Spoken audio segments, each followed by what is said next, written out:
श्री भगवान विष्णु के 10 अवतार की कथा। भगवान विष्णु ने क्यों लिया 10 अवतार?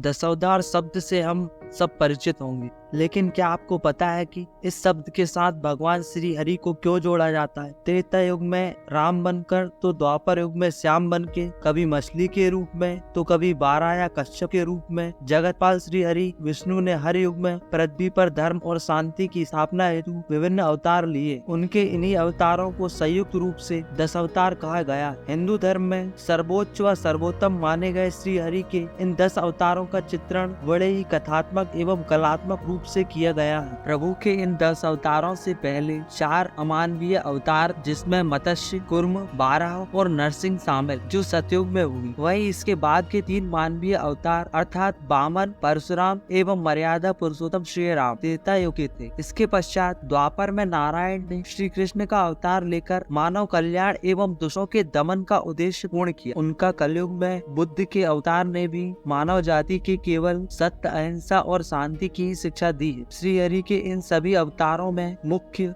गौण, पूर्ण और अंश रूपों के और भी अनेक भेद। अवतार की उत्पत्ति संपूर्ण रूप से ईश्वर की ही इच्छा है। दुष्कृतों के विनाश और साधुओं के परित्राण के लिए प्रभु भिन्न स्वरूपों में इस धरा पर अवतरणीय होते हैं। सतपथ ब्राह्मण ने कहा है कि कश्यप का रूप धारण कर प्रजापति ने एक शिशु को जन्म दिया।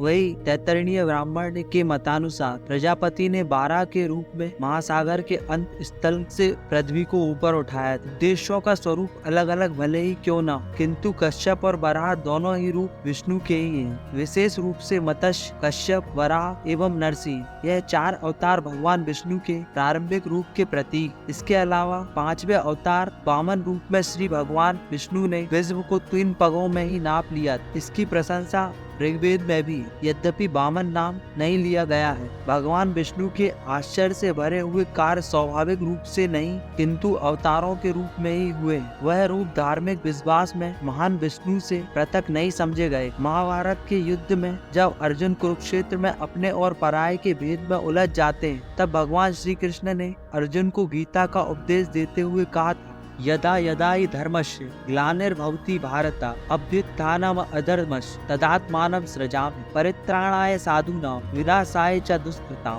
धर्म संस्थापनार्थाय संभवामि युगे। अर्थात श्री कृष्ण कहते हैं कि जब जब इस पृथ्वी पर धर्म की हानि होती है, विनाश का कार्य होता है और अधर्म आगे बढ़ता है, तब तब मैं इस पृथ्वी पर आता हूँ और इस पृथ्वी पर अवतार लेता हूँ, सज्जनों और साधुओं की रक्षा करने के लिए और पृथ्वी पर से पाप को नष्ट करने के लिए तथा दुर्जनों और पापियों के विनाश करने के लिए और धर्म की स्थापना के लिए मैं हर युग में बार बार अवतार लेता हूँ और समस्त पृथ्वीवासियों का कल्याण करता हूँ।